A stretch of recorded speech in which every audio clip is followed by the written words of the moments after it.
व्योमवद्व्याप्तदेहाय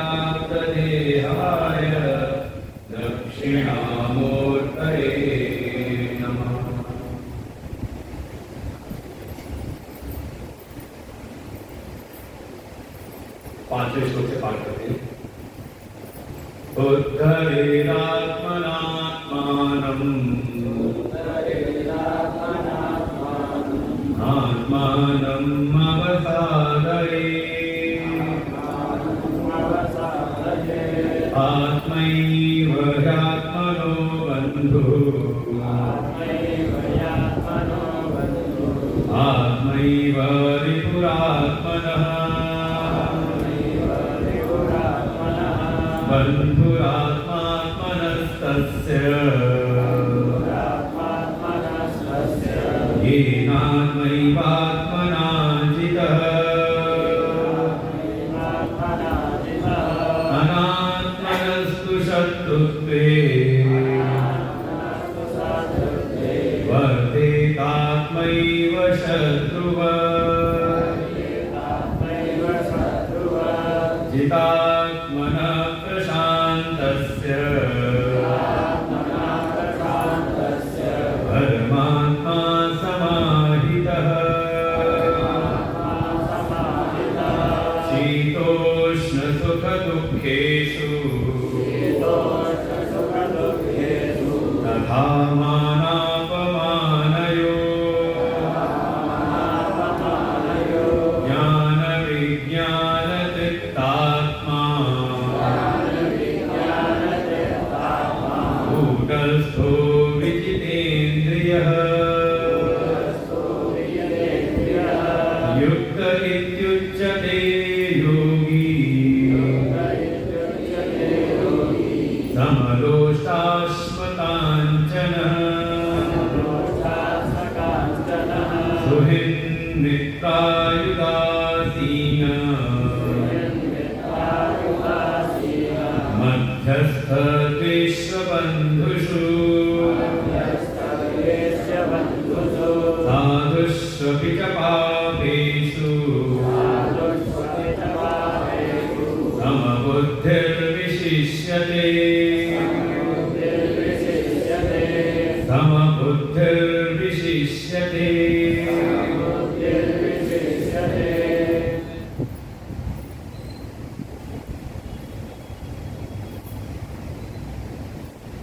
आनंद आनंद परम पुरुषोत्तम भगवान श्री कृष्ण जी के चरणों में कोट शरण नमन। परमात्मा के भेद स्वरूप प्रातस्मरणीय ब्रह्मश्रद्धे परम वंदनीय अनंत श्री घोषित महामंडलेश्वर गुरुदेव भगवान के चरणों में कोट शरण नमन। परम श्रद्धे परम आदरणीय परम वंदनीय श्रोत्रिय ब्रह्मनिष्ठ हम सबको अपने दर्शन और अपने आशीर्वादों से अनुग्रहित कराने वाले परम श्रद्धेय परम पूज्य स्वामी चैतन्य जी महाराज जी के चरणों में कोट शरण नमन। सब उपस्थित समस्त भगवत भक्त श्रद्धा भक्ति स्वरूपी महाशक्ति सबको हृदय से नमन वंदन। भगवान की हेतु कृपा इस श्राद्ध पक्ष में अपने पितरों पूर्वजों के कल्याणार्थ और साथ ही अपने कल्याण के लिए जो सबसे उत्तम साधन है श्रीमद् भगवत गीता वो हमें श्रवण करने को प्राप्त हो रहा है। और कैसी भगवान की कृपा कि जैसा जैसा प्रसंग आ रहा है वैसे वैसे संत भी सामने दिखाई दे रहे हैं, प्रकट हो रहे हैं। कल भी मैंने कहा था, कल दो संत एक संत यहाँ पर थे तो मैंने कहा बिल्कुल देखो भगवान ने इसके रूप रखा है, आगे बढ़ा नहीं रहे। श्लोक ऐसे था जिस पहुंचे हैं हम अभी तक 6 तक और दिन है आज 5वां। वो जैसे लगता है कि भगवान स्वयं रोक रोक करके, क्योंकि महाराज जी ने भी पुष्टि किया इस बात को, शनै शनै उपरमे बुद्ध्यार्थी गीत है कि भगवान कह रहे हैं धीरे धीरे आगे बढ़ते रहो। और मैं देख रहा हूं कि यहाँ भी आप लोग धीरे आगे बढ़ ही रहे हो। जो कल हमसे 15 फीट दूरी पर थे वो आ गए हैं 10 फीट की दूरी पर। धीरे धीरे ऐसे आगे बढ़ते रहो। और जैसा क्रम बना है श्रीमद् भगवत गीता के अंतर्गत के 6वें अध्याय में, पढ़ा तो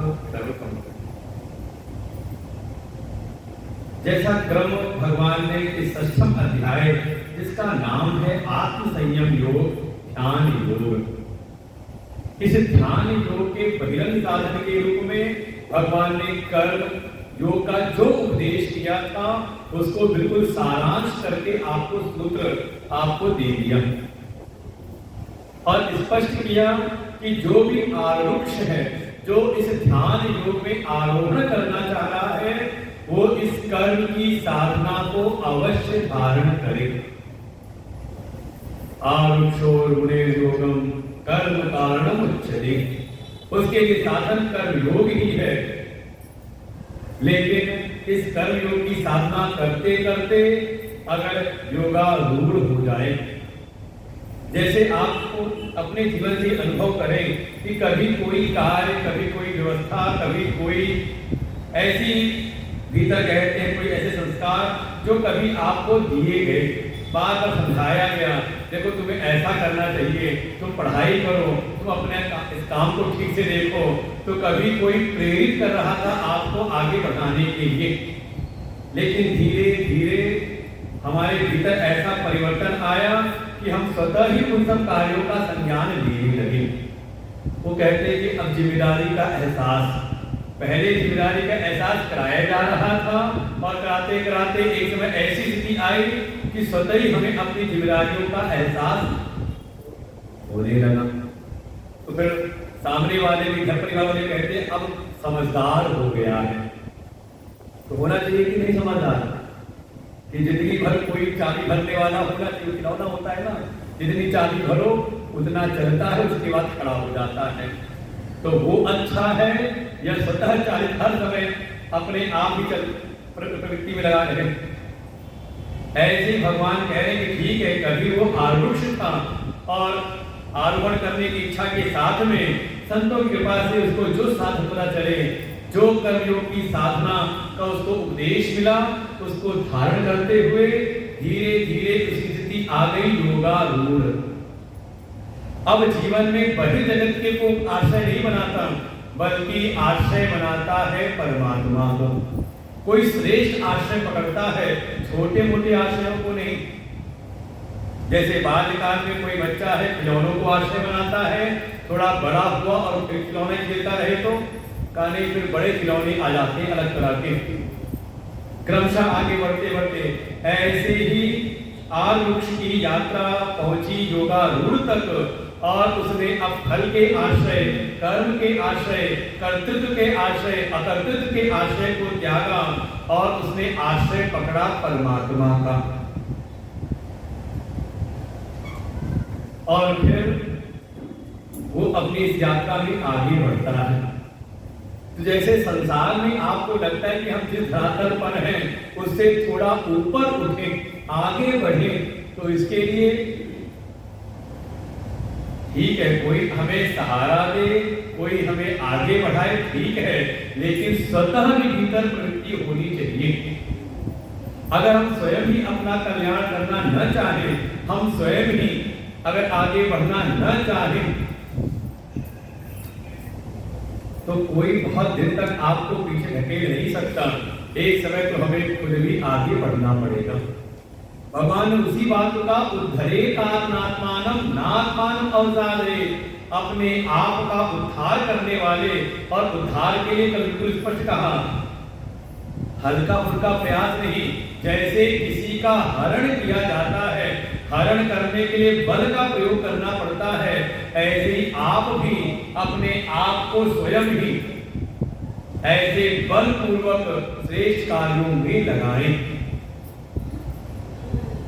अपना पतन ना कराएं, नीचे की ओर ना हो, कम से कम जिस स्थिति में आ गए हैं उससे आगे बढ़ते जाएं। क्योंकि इस संसार में आप ही अपने सबसे बड़े मित्र हैं और आप ही अपने सबसे बड़े शत्रु हैं। व्यवहारिक जगत में भी जो भी मित्र और शत्रु हैं वो हमने खुद ही बनाए हैं। ऐसे भगवान कहे आप ही हैं। इस प्रकार से आज जिसने अपने अंतःकरण को, अपने जीवन को साध लिया, कार्यकरण संघात को संयमित कर लिया, इस पर विजय प्राप्त कर ली, समझ लो वही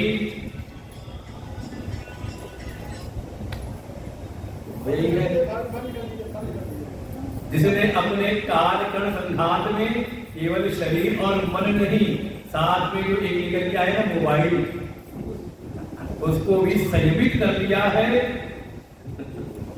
तो समझ लो वही आप अपना ही वो मित्र है। और अगर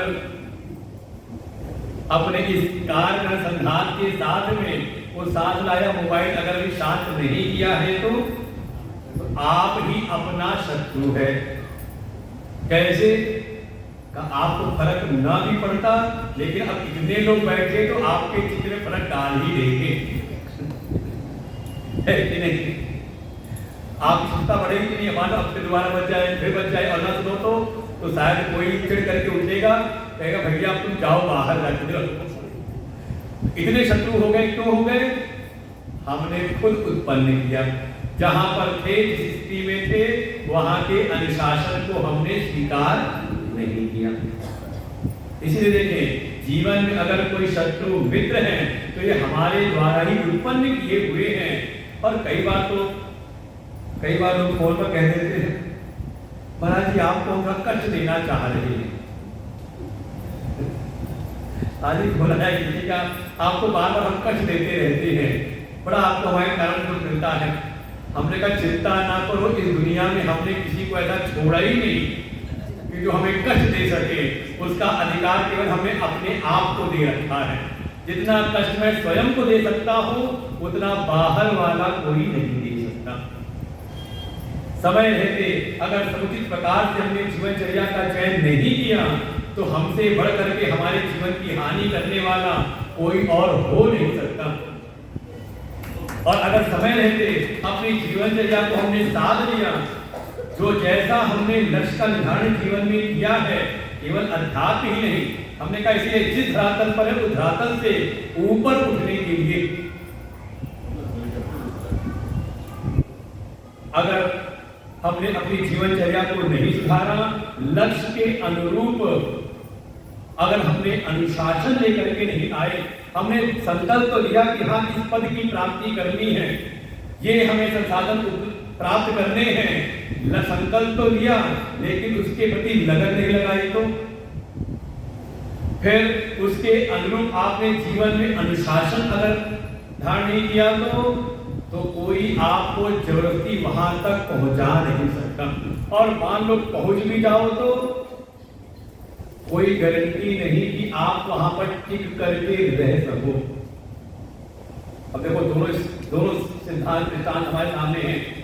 एक कोई ऐसा है जो चाय बेचते बेचते पहुंच गया कहां तक, और एक कोई ऐसा है जिसको सब लगे वहां पहुंचाने के लिए, लेकिन बेचारा पहुंच नहीं पा रहा। तो ये बातें जल्दी समझ में आती है। बाकी भगवान की कोई बात समझ में आए ना आए, कोई ऐसा तो जिसको समझ में नहीं आया, जो ना समझे तो अनाड़ी है, लगता है कि इसका भी बहुत जगह नहीं, सब समझ जाते हैं बात को। ये प्रत्यक्ष आपको संसार में दिखाई देगा। इसलिए अपने शत्रु ना बने, बल्कि अपने जीवन पर नियंत्रण करें। और अध्यात्म की साधना किसी को करनी हो तो उसके लिए स्पष्ट कह दिया कि अगर वो केवल शरीर के पोषण में लगा हुआ है, शरीर पोषणार्थं या आत्मनिरीक्षणे, कोई ऐसा केवल शरीर को सजाने संवारने पोषण करने में लगा हुआ है और चाहता है कि परमात्मा की प्राप्ति हो जाए, चाहता है कि मैं आत्मज्ञान प्राप्त कर लूं, तो बिल्कुल वैसे ही है जैसे कोई नदी तो पार करना चाह रहा है, लेकिन एक मगर को उसने समझ लिया लकड़ी का पटरा और जाकर के बैठ गया। तो ये मगर मछली जो है ना, ये किनारे हमला नहीं करता, कहीं भाग ना जाए, पहले लेकर के आता पीठ पर बैठा करके बीच मझधार में, और जैसी बीच मझधार में देखा अब वो अपने असली रूप में आता है। ऐसी स्थिति बनती है। अब देखिए कथाओं में जगह जगह पर यही संकेत मिलते हैं। कोई गया है शरीर को सजा करके भगवान को पाने के लिए, लेकिन नाक कान कटवा करके वापस आता है। और कोई वही उसी प्रकरण में ही थोड़ा सा आगे बढ़े जिसने बाहर के शरीर को नहीं सजाया है तो गुरु आज्ञा के अनुरूप अपने अंतर मन को, गुरु जी ने बस एक बात कह दी कि मार्ग को सजाए रखना, तो मार्ग की सफाई करती है, उस पर सुंदर पुष्प करके रखती है कि प्रभु आएंगे। मार्ग मतलब का पुष्प कहते सुमन, सुंदर मन रूपी मार्ग को सजा करके रखे। परमात्मा की कृपा होगी, कभी ना कभी तो हमें भी दर्शन प्राप्त होंगे। स्थिति यही है, भगवान कह रहे धीरे धीरे अपने आप को आगे बढ़ाओ, आरुष हो तो योगारूढ़ हो जाओ, और इसके लिए स्वयं का प्रयत्न अनिवार्य है। संत कृपा, भगवत मतलब सारी कृपा तो आप पे हो रही है, भगवान की कृपा है कि नहीं? कोई ऐसा हो जिसको लगे भगवान की कृपा नहीं हुई?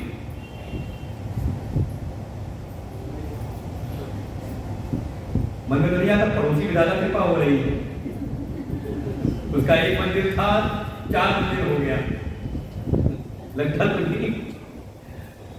अब कोई था भरोस हनुमंता बिनु हरि कृपा, ये है भगवान की कृपा। हमने क्या समझा भगवान की कृपा को कि बाह्य संसाधन खूब मिल जाए, तो देखिए जिनके पास बाह्य संसाधन थे पक्का नहीं कि उनको जीवन के परम लक्ष्य की प्राप्ति हुई हो, कई बार तो पतन कराने के भी कारण बनते हैं।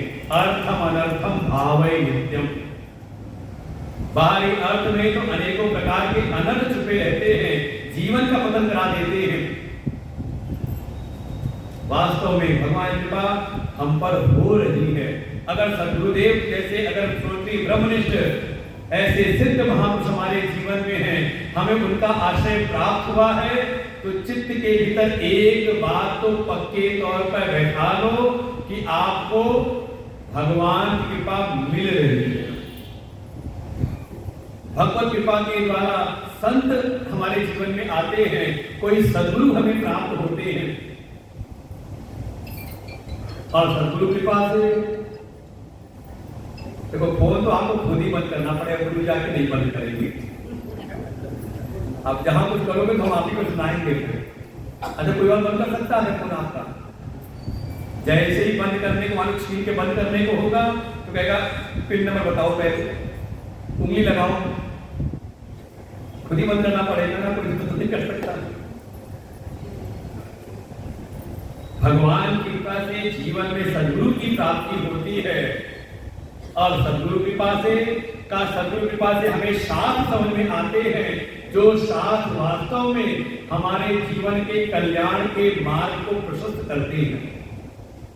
वो शास्त्र हमारे चित्त में आकर के बैठते हैं, और जब शास्त्र की कृपा हो जाती है तो जिन प्रभु की कृपा हुई थी, हो रही थी, उनकी हमें अनुभूति हो जाती है। भगवत कृपा से संत अनुकूल होते हैं, शास्त्र अनुकूल होते हैं, और शास्त्र और सद्गुरु के अनुकूल होते ही काऊ परमात्मा की प्राप्ति। अब वही भाव भरोसा हनुमंता बिनु हरि कृपा मिले ही नहीं सकता। उन विषण के जीवन में संत रूपी हनुमान जी आए तो परिणाम। अब बस ये ध्यान रखना, जीवन में गुरु आते तो कई बार प्रेम से भी आपको बढ़ाते हैं, लेकिन देखा कि ये साधक तो अच्छा है, लेकिन कहीं इसकी थोड़ी सी ममता अटकी हुई है, जो सुख भी देती है और समय पे दुख भी देती रहती है। तो कभी कभी गुरु ऐसी कृपा करते कि घर में खटपट हो जाए। अच्छा हनुमान जी ने किया नहीं, जाकर के पूरी लंका जलाई और केवल एक घर छोड़ दिया विभीषण का, और फिर पूर्व प्रेरक धर्मस्व ने जिस सभा में हनुमान जी को मारने की आज्ञा हो गई, वहीं पर विभीषण ने कहा नीति योजना मारिए रूता। सारी बातें सब किसके आदेश गई? बेचारे विभीषण के खिलाफ गई, इतने खिलाफ गई कि जिससे बड़ी ममता लगी हुई थी वहीं से लात मार करके निकाला गया। ये हो सकता है, चिंता ना करो। भगवान भी कहते एक तीन प्रकार जैसे भी, जैसे छोटा बच्चा हो तो माँ उस समय बहुत ममता नहीं दिखाती। बच्चा अगर कीचड़ से मल मूत्र में अगर सन जाए तो कई बार उठा करके ले जाती है, नल के नीचे जाके जबरदस्ती रगड़ करके नहलाती है। ना बच्चा चीखे छोड़ दे तो थोड़ा कभी, और तो भगवान भी आप ही सीखते हैं सब, ये ऐसे इस बच्चे को भी सुधारना पड़ेगा। तो जैसे भी संत कृपा, भगवत कृपा, शास्त्र कृपा सब होती रहे, लेकिन हद पा करके बैठ जाए वो साधक स्वयं आत्म कृपा ना करे तो ये कृपा आ करके वापस लौट जाती है। इसलिए भगवान कहते हैं आप स्वयं अपने शत्रु न बने बल्कि मित्र बने।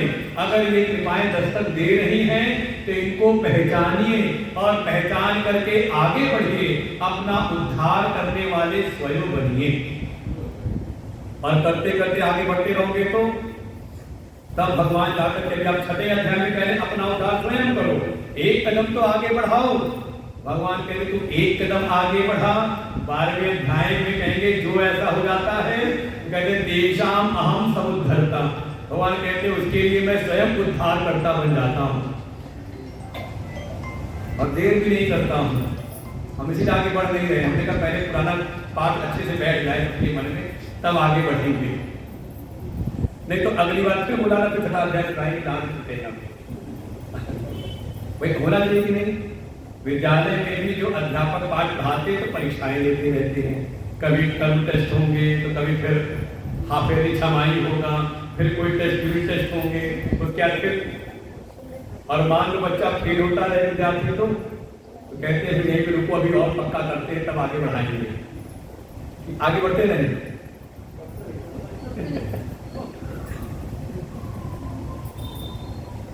क्या है कि समाज में सत्संग के नाम पे बहुत कुछ चलता रहता है और वहाँ सब चलता है और वही अभ्यास बना हुआ है, तो धीरे लाइन पर लाने में समय तो लगेगा ही, 2 4 5 बार में बंद कर लो फिर पीछे आके बैठो। जिनको फोन से ज्यादा काम ज्यादा प्रेम हो तो वो यहाँ बैठने के अधिकारी है नहीं, समझे।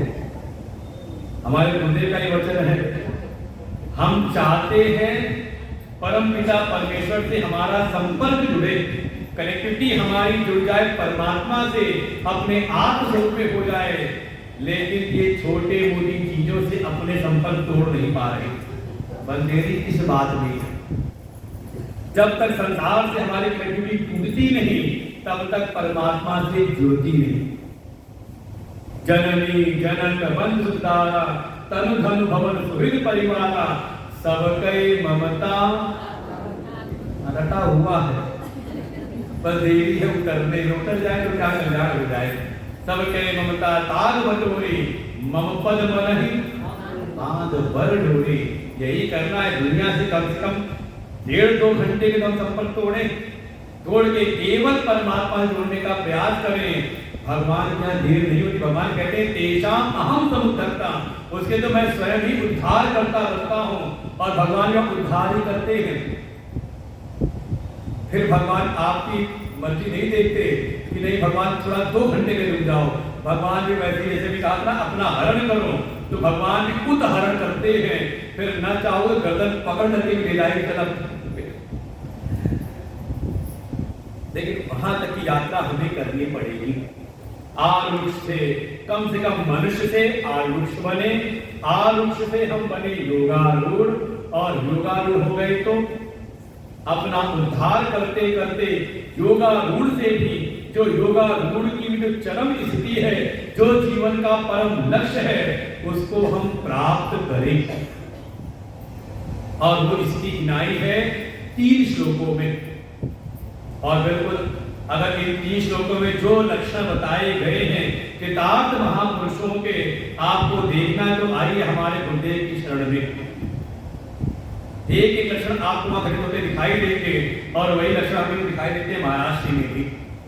इनकी रहनी जैसा इनकी विद्वत्ता है, श्रोत्रिय ब्रह्मनिष्ठ, उपनिषदों के रहस्यों को, वेदांत के रहस्यों को इतना सरल करके समझा देते हैं क्षण भर में ही।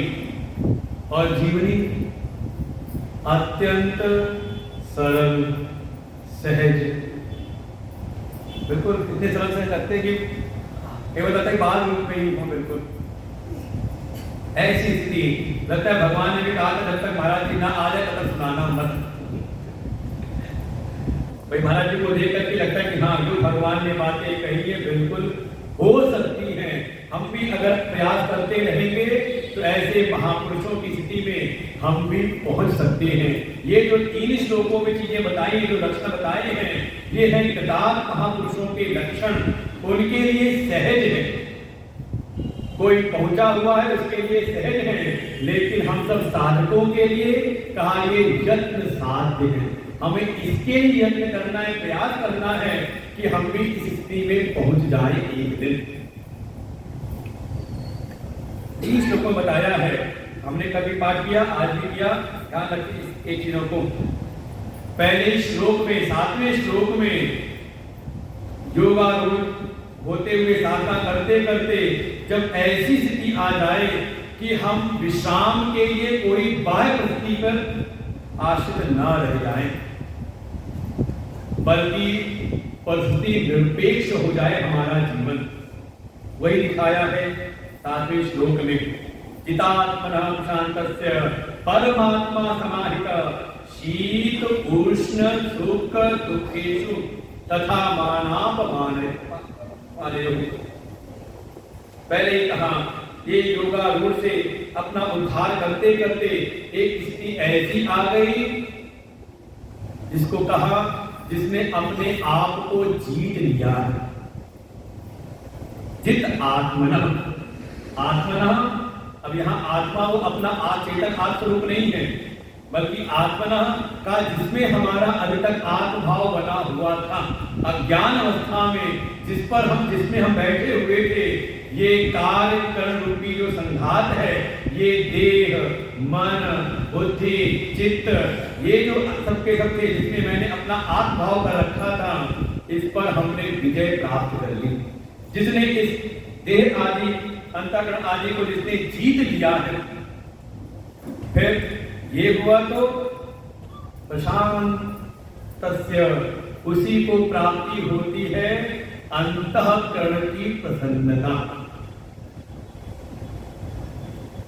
ऐसी ऐसी स्थिति परिस्थितियां आ जाए जिसमें चित्त विक्षिप्त होने की परम संभावनाएं हैं, लेकिन ऐसी परिस्थितियां प्राप्त होने पर भी उसका जो मन है प्रसन्न चित्त रहता है। भगवान भास्कर कहते हैं प्रसन्न अंतःकरणस्य सतः संन्यासिनः। जिसने समझ लो संसार की हर प्रकार की ऐष्णाओं का त्याग कर दिया हो, अगर आपके चित्त में बाह्य जगत की कोई भी कामना है, कोई भी इच्छा है, कोई भी वासना है, तो आपका अंतःकरण इस प्रसन्न स्थिति को नहीं प्राप्त कर सकता। बैठोगे, जो वासना जगेगी, जो इच्छाएं जगेगी, वो आपके चित्त को विक्षिप्त करती रहेंगी। पहले तो बाह्य जगत पर हम विजय प्राप्त कर लें। ऐसा योग है जिसने अपने आप पर विजय प्राप्त कर ली है, अंतःकरण उसका प्रसन्न है।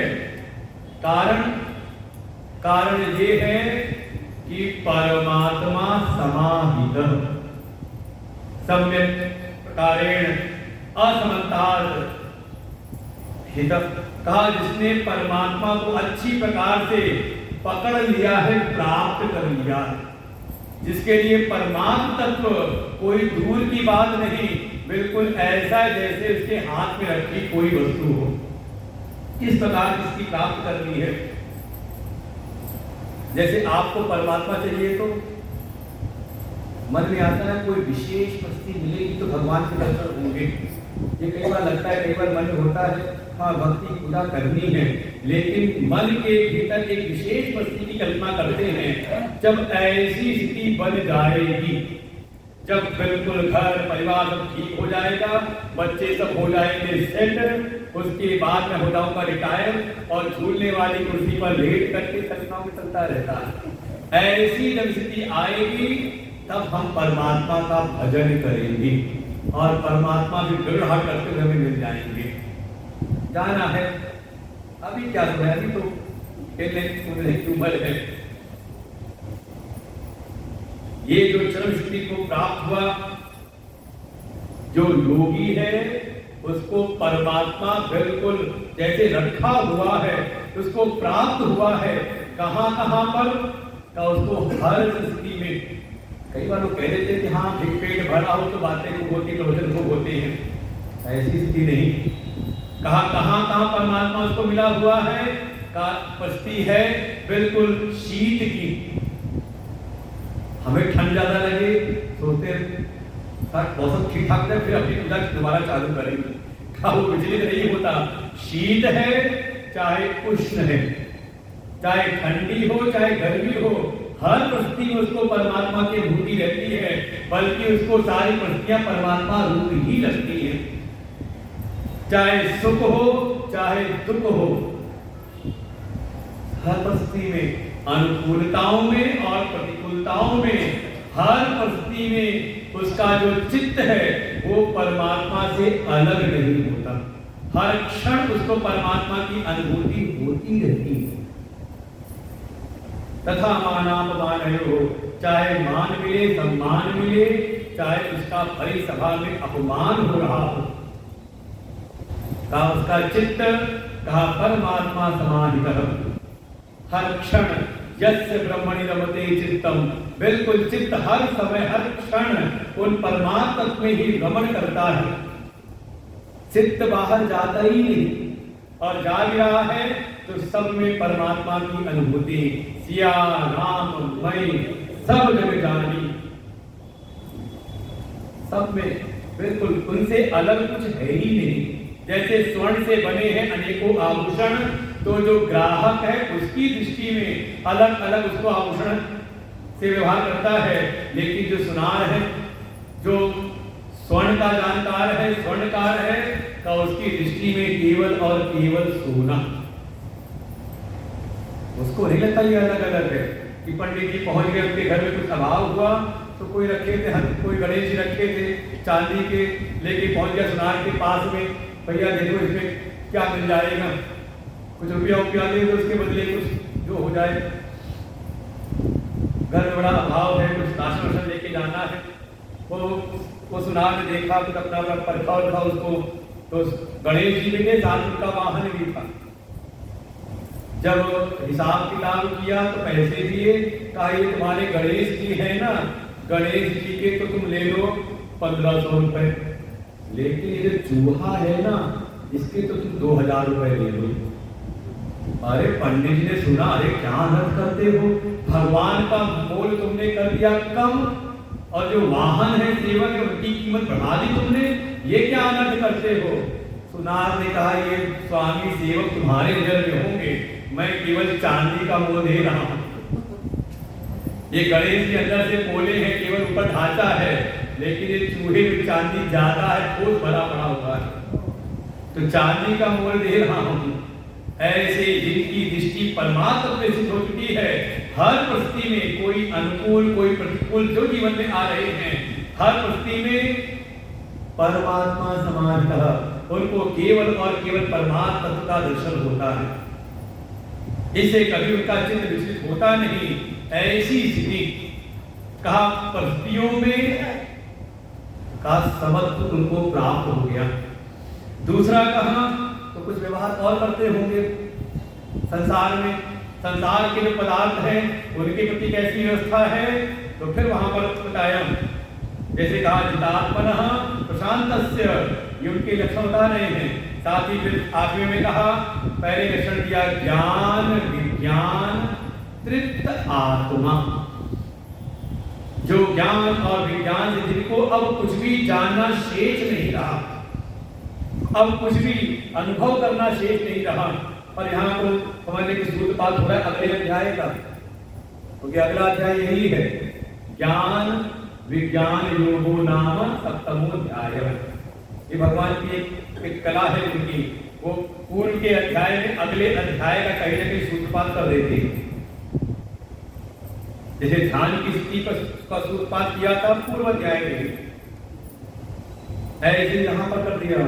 ज्ञान और विज्ञान से जो तृप्त है, भगवान भाषा कहते हैं ज्ञान विज्ञान माने क्या, तो कहा ज्ञानम शास्त्रोक्तात्मानां परिज्ञानम, जो भी शास्त्र में उपदेश दिया गया है उसका उनको अच्छी प्रकार से उनके हर एक पद का पदार्थ करना वो जानते हैं, पद पदार्थ का उनको ज्ञान है। जैसे कोई शब्द है ब्रह्म,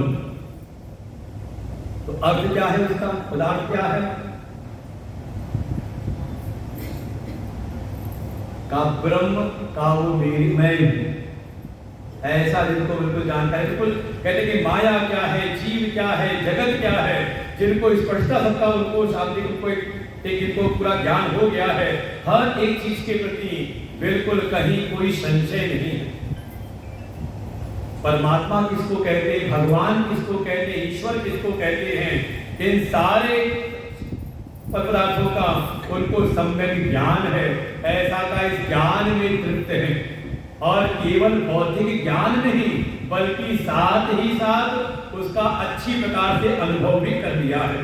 विज्ञानम तो शास्त्रो ज्ञातानां तथा एव स्व अनुभव करणम ताभ्याम ज्ञान विज्ञानाभ्याम तृप्त। केवल सुनी सुनाई बात नहीं बल्कि उसका अच्छे से अनुभव भी कर रखा है। जैसे सभी सांप के काटने से आदमी नहीं मरता, पक्की बात है ना। बरसात में कुछ निकलते पनियल सांप, पानी वाले सांप काटे हुए मरता है। और ऐसा कहा जाता है जितनी भी सांपों की प्रजातियां हैं उसमें 3-4 ऐसी प्रजातियां हैं जो घातक है। हो गया ना ज्ञान, जानकारी हो गई ना। लेकिन अभी यहां से निकलो, और निकलो क्या कोई बच्चा आए खेल खेल में रबड़ के सांप फेंक के ऊपर, तो क्या होगा? अरे वो केचुआ भी बरसात में घर में निकल आए तो हल्ला मचाता, लगता है सांप आ गया है। ये जो पहले की जानकारी थी केवल एक ज्ञान था, अनुभव में नहीं था। वही कोई सपेरा है जिसको अच्छे से उस चीज का अनुभव, उस पदार्थ का अनुभव, उस वस्तु का अनुभव है, तो वो कहता है चिंता ना करो, ये तो केवल सांप है, किसी काटने में मरता नहीं, और जाके पकड़ करके किनारे ले जाता है। कौन? कहा जिसको उसका अनुभव है, सबको नहीं। नहीं तो एक घटना घटित हुई, कोई एक कन्या का विवाह हुआ, अब पढ़ाई करते करते उसका हो गया विवाह, चली गई ससुराल में। तो एक दिन होता होगा आज का भोजन जो है मेरी बहू आई वो बनाएगी ससुराल में। अब घर में तो कभी रसोई का मुंह नहीं देखा था, अब यहाँ पहले कुछ समय कहेंगे हाँ इसको सब आता है, जब देखने आए कहाँ से आता है, और उनको क्या पता कि क्या आता है क्या नहीं आता है। जैसे ही वो दिन उसको रसोई में लगाया गया, अब डरते डरते पहुंची रसोई में। कभी गैस का चूल्हा भी नहीं जलाया था और आज पूरी रसोई बनानी है। तो चलते चलते पढ़ी लिखी थी, जैसा कल महाराज जी बता रहे थे, दिव्या खोलना जानती थी खट से करना है। तो कुछ पढ़ी लिखी थी, शाब्दिक ज्ञान को अच्छा था, तो चलते चलते कुछ रेसिपी बुक ले आई थी, या आज का जमाना रहा होता है यूट्यूब वगैरह से, तो कुछ रेसिपी बुक लेकर के बना रही थी। बनाते बनाते तब तक उसकी सास आई रसोई में, फ्रिज खोला पानी निकालने के लिए, तो देखा 1 घंटा रखा हुआ है फ्रिज में। तो सास ने पूछा अरे घंटा किसने रखा फ्रिज में? तो बहू ने डरते डरते कहा माँ जी मैंने ही रखा था। कहा फ्रिज में घंटा क्यों रखा तुमने? कहा मैं आज खाना बना रही थी, किताब में पढ़ते हुए तो यहाँ लिखा था ऐसे ऐसे सामग्री को तैयार करके 1 घंटा फ्रिज में रखो।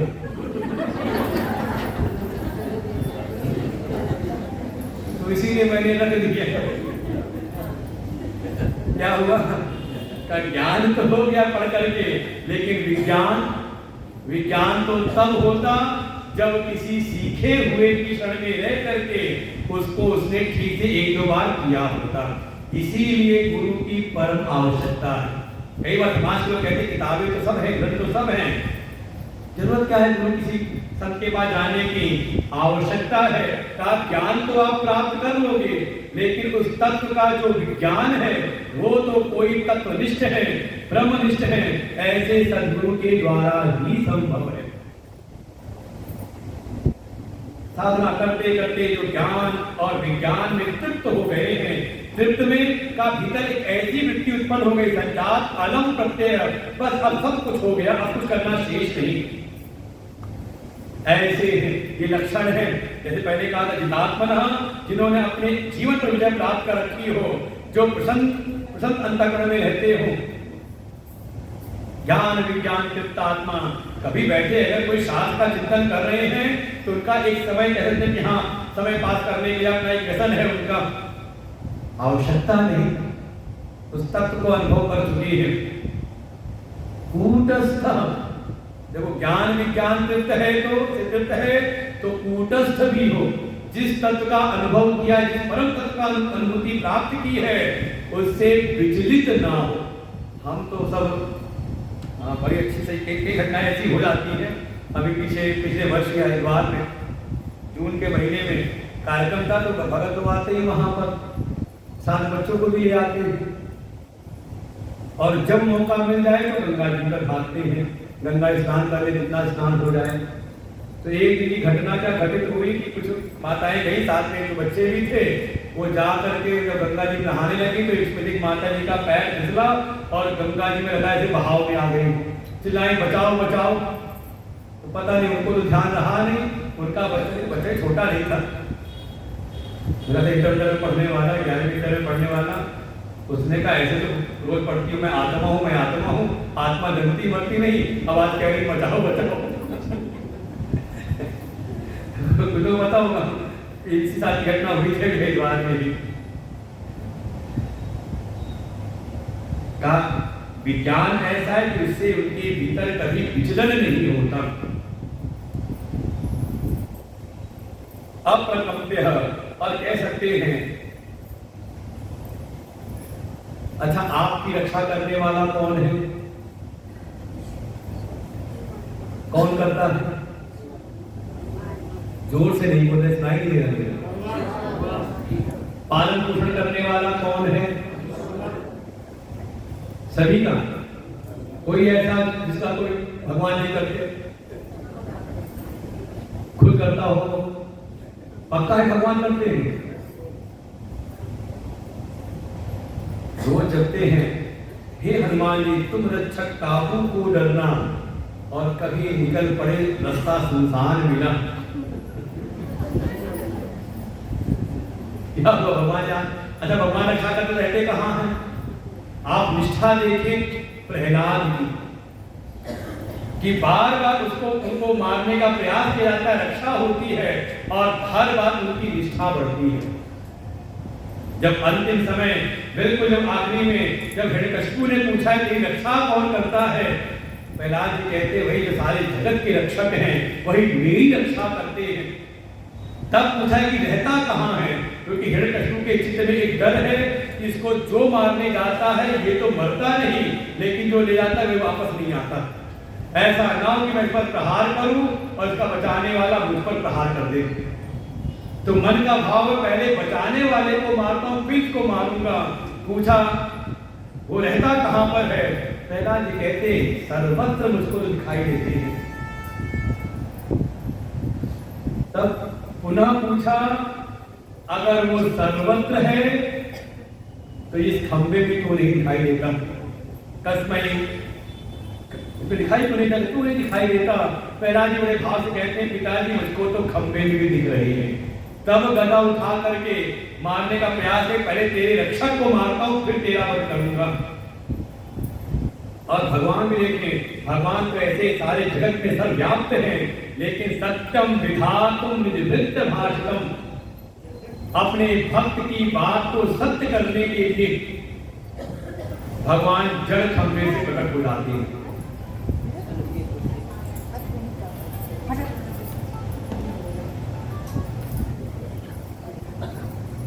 किसी प्रकार का जिसके चित्त में ऐसी जिसे कहते निष्ठावान होना। जैसे कई बार आप अडिग हो जाते हो, कोई बात बहस हो रही है तो कोई ऐसा अडिग हो जाता है कि नहीं मैंने जो कहा सो सही कहा। पंचों की राय सर्वाते पर लेकिन खूंटा मेरा। दुनिया में तो हम हो जाते हैं छोटी छोटी बातों के लिए, छोटी चीजों के लिए, छोटा सा कुछ जान लें तो उसमें हम इतने अडिग हो जाते हैं। तो कभी भगवान में तो निष्ठा उत्पन्न हो, सद्गुरु आश्रय में निष्ठा हो जाए, इसी का नाम है कूटस्थ। बिल्कुल टस से बस ना हो, हमारे रक्षक कोई है तो परमात्मा है, चाहे परिस्थितियां कैसी भी रहे। आप कल्पना करो, समय जब रहा होगा आक्रांताओं का, उन्होंने कहा कि धर्म बदल लो, लेकिन समाज के लोग थे, उनके जो गुरु थे, जो जिनके वो अनुयायी थे, उन्होंने कहा हम नहीं बदलेंगे, अगर हमारे गुरुदेव बदल ले तो मैं ही परिवर्तित हो जाऊंगा। ऐसी निष्ठा साधकों की अपने गुरु में, और गुरु के पास जब गए तो चाहे सर कटाना पड़ा हो, चाहे खाल भरवाल को फेर दी गई हो, लेकिन वो टले नहीं। ऐसे हमारे गुरुओं की परंपरा रही है सिख समुदाय में। आप देखिए ऐसा जीवन, इसे कहते हैं कूटस्थ। परिस्थितियां कैसी भी हो, आजकल तो थोड़े से लोग में कब बदल जाते हैं अपने धर्म से। हमने कम से कम स्थिति पहुंचना है, कूटस्थ निष्ठा उत्पन्न, निष्ठावान है उस परम तत्व में, परम उनकी निष्ठा है। और फिर साथ ही जितेंद्रिय, अपनी इंद्रियों पर उनकी विजय है। तरीके ऐसा जितेंद्रिय है, ऐसा कोई है तो उसको कहा वो युक्त है। देखो आरुक्ष, उससे आगे बढ़े योगारूढ़, और योगारूढ़ से फिर कहा वो युक्त है। अर्थात योगारूढ़ की भी जो सबसे उत्कृष्ट स्थिति हो सकती है, योगारूढ़ की सबसे जो चरम स्थिति हो सकती है, अब उसको कहते हैं वो युक्त है। उसको युक्त कहा इति उच्यते योगी। उस योगी को जो योग की साधना में लगा हुआ था, वास्तव में अब वो युक्त हो गया है। और जीवन में व्यवहार में कैसा है, समलोष्म आश्म कांचन। चाहे सामने मिट्टी है, चाहे पत्थर है, चाहे चमकने वाला स्वर्ण है, सबके प्रति उनका समभाव है। अच्छा तो उनको प्रभावित नहीं होता। अच्छा मिट्टी की बात नहीं, लेकिन सोना मिले तो सोना देख के आंखों में चमक नहीं आती। अरे है भाई, सब पदार्थ है ये। भाई मिट्टी आपको शायद 1 ग्राम सोना है, उतने मिट्टी कितनी होगी, और डंपर भर के ले जाओ। कहने का तात्पर्य ये है कि कुछ ऐसे हैं कि बहुत ज्यादा आपको विस्तार करना पड़ता है, फिर उसी जगह पर आपको पत्थर है तो शायद उससे ज्यादा कीमती हो, कम रखना पड़ेगा। और सोना हो तो आज के समय का क्या हो, आप क्रेडिट कार्ड हो, डेबिट कार्ड हो, तो इसी भाव में चाहे सामान्य व्यक्ति की दृष्टि में संसार के पदार्थों का चाहे जो भी भाव उनका बनता हो, लेकिन उनके भीतर इन सब के प्रति केवल एक दृष्टि रहती है कि ये सब के सब साधन हैं, और साध्य वो है जिसको हमने प्राप्त कर लिया।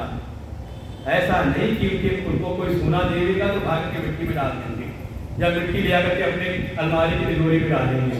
ऐसी मूर्खता नहीं आती। केवल ऐसी दृष्टि, ऐसी निष्ठा है कि ये संसार में जो कुछ भी है सबका सब साधन है। किसके लिए का, उन परम साल तक पहुंचाने के लिए। अगर संसार की कोई वस्तु अगर परमात्मा तक पहुंचाने में कारगर है, तब तो उसके प्रति उनका महत्व है, नहीं तो कोई महत्व नहीं। आपने कथा सुनी होगी हनुमान जी को, उनको भी एक समय मणियों की माला मिली। क्या किया उन्होंने, सारी मणियां फोड़ फोड़ के दांतों देखे इसमें राम है कि नहीं, और जिसमें राम नहीं तो अब हमारे जो राम का नहीं वो हमारे काम का नहीं। समझे, ये दृष्टि है।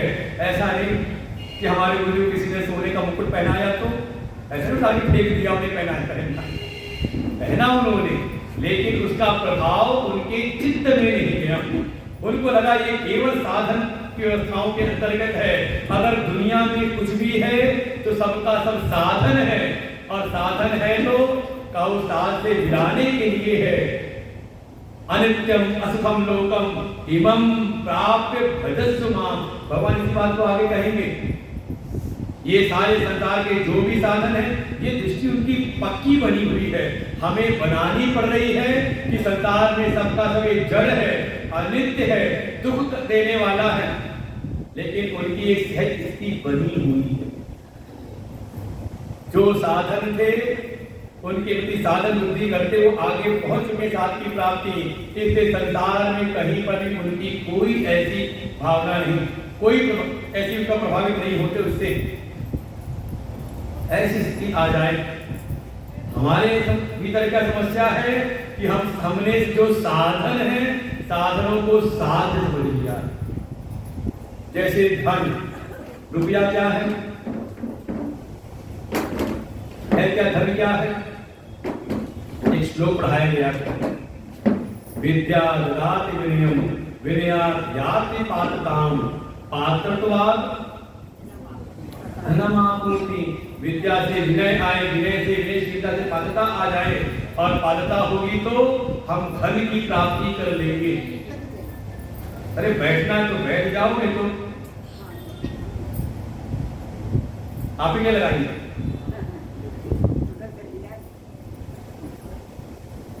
इसीलिए बोलता है भीड़ कम हो तो अच्छा है, ज्यादा भीड़ गलत समस्या बताती है, सबको संभालना ज्यादा मुश्किल है।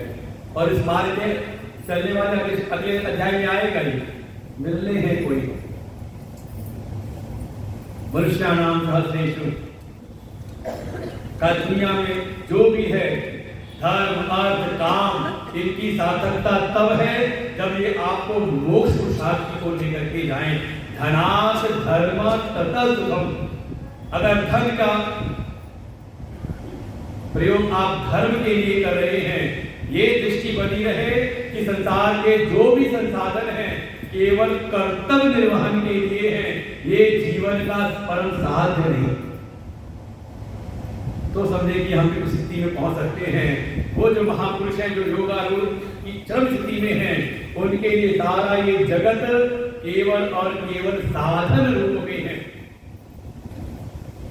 उमा कहूं मैं अनुभव अपना सत हरि, बाकी भजन जगत सब सपना। ये जो भजन भी चल रहा है ये भी मायामयी जगत में ही है। ये अगर हमें वहां तक पहुंचा दे तब तो कामयाब है। ऐसी उनकी स्थिति है, सभी के प्रति उनकी एक भाव है कि सबका सब साधन है, साध्य है प्रभु अपना आत्मस्वरूप। ऐसी उनकी स्थिति है। और जैसे परिस्थितियों के प्रति उनकी दृष्टि है, जैसे निर्जीव पदार्थों की उनकी दृष्टि है, ऐसी दृष्टि उनकी बनती है अगर कोई सजीव सामने आ रहा है। अब कोई ज्ञानी है तो ऐसा नहीं कि वो कहीं एकांत पड़ा रहेगा। जो संसारी है उसका एकांत भी समझ लो संसार के समान ही है, और कोई ज्ञानी है तो भीड़ में भी एकांत पे रहता है। वो भीड़ उसके लिए समाधि है, और अज्ञानी के लिए समाधि भी भीड़ के समान है। आगे आते हैं कई प्रकार के उनके सामने व्यक्तित्व खड़े होते हैं, और देखो आपको जीवन में सब मिलते रहेंगे। मतलब गिनती अगर करेंगे आप करते रहना।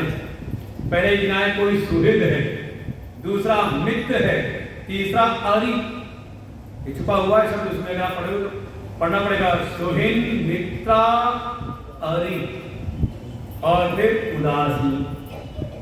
ये कोई अलसी होगी जो सभी का रखी है, इसे समझना पड़ता है। जब अगर पढ़ो सुहृद मित्रा तो अगला शब्द बनेगा उदासी। क्या अर्थ निकलेगा? अलग अलग करें, सुहृद मित्र अरि, फिर आएगा उदासीन, फिर है मध्यस्थ, उदासीन हम नहीं है, उदासीन, फिर मध्यस्थ, फिर द्वेष्य, द्वेष करने वाले, फिर बंधुषु, और फिर दो कहे साधुषु और पापीश। पाप कितने हो गए? सुहृद मित्र अरि, अरि माने शत्रु, उदासी मध्यस्थ द्वेष बंधुषु साधु और पाप। कितने हो गए? 9 प्रकार के लोग मिलेंगे। कोई ऐसा है जो सुहृद है, चाहे कोई उन पर कैसा भी जो भी व्यवहार है, लेकिन सबका वो कल्याण चाहती है, ऐसा कोई दिखाई देता है। प्रति उपकारम अनपेक्ष उपकर्ता, बिना किसी से कोई उपकार की भावना के, कोई प्रत्युपकार की भावना नहीं, लेकिन फिर भी सबके लिए करते हैं। उनको कहा ये सुहृद है। और देखिए सुहृद शब्द आगे घटता कहाँ है, यहां बता रहे ज्ञानी के लक्षण। और पूर्व अध्याय का अंतिम श्लोक पढ़ना, भोक्तारं जगत्तपसां सर्वभूत महेश्वरम सुहृदम सर्वभूतानां। अगर कोई सुहृद है, अच्छा भगवान कि अगर आप पूजा न करो तो आपका भरोसा करेंगे कि नहीं करेंगे, जीवन चलेगा कि नहीं चलेगा? अरे लोग गाली देते, उनका भी जीवन चलता है उन्हीं से, उन्हीं सत्ता से। तो भगवान के अलावा कोई सुहृद है नहीं। ऐसा कोई सुहृद सामने आ रहा है, कोई मित्र आ रहा है। मित्र के बारे में कहा जो स्नेह, जहां से स्नेह बंधन, जहां से मिलता रहता है। अरे समझ लें कि हमारा एक दूसरा व्यक्तित्व है जिससे हमारी कोई बात छुपी हुई ना हो। हमारा एक दूसरा रूप तो है एक प्रकार से। ऐसा कोई है, कोई अरि शत्रु। आप कह नहीं सकते कि आपका कोई शत्रु नहीं, कोई है कहने वाला। युधिष्ठिर के बारे में कहा ये अजात शत्रु हैं, लेकिन सामने 11 अक्षौहिणी सेना खड़ी है, तो है तो शत्रु, ठीक है, उनके भीतर शत्रुता का भाव नहीं है, लेकिन सामने खड़े तो हैं। और देखो कई बार जो ज्यादा अच्छे काम करने लगते हैं उनकी शत्रु ज्यादा बन जाती है, नहीं है समझ। एक है देश को आगे जाने में लगा हुआ कि जान से सब खड़े हो गए, और केवल यही के नहीं का बाहर की ताकतें भी लगी हुई है, कैसे इसको गिराओ। कोई कहते हैं हमारा कोई शत्रु नहीं, उनके भी शत्रु भावना हो, लेकिन दुनिया में मिलेगी शत्रु भी। फिर उदासीन, ना तो किसी के ऐसा कोई व्यक्ति आया, ना तो किसी से कोई मित्रता का भाव, ना कोई शत्रुता का भाव।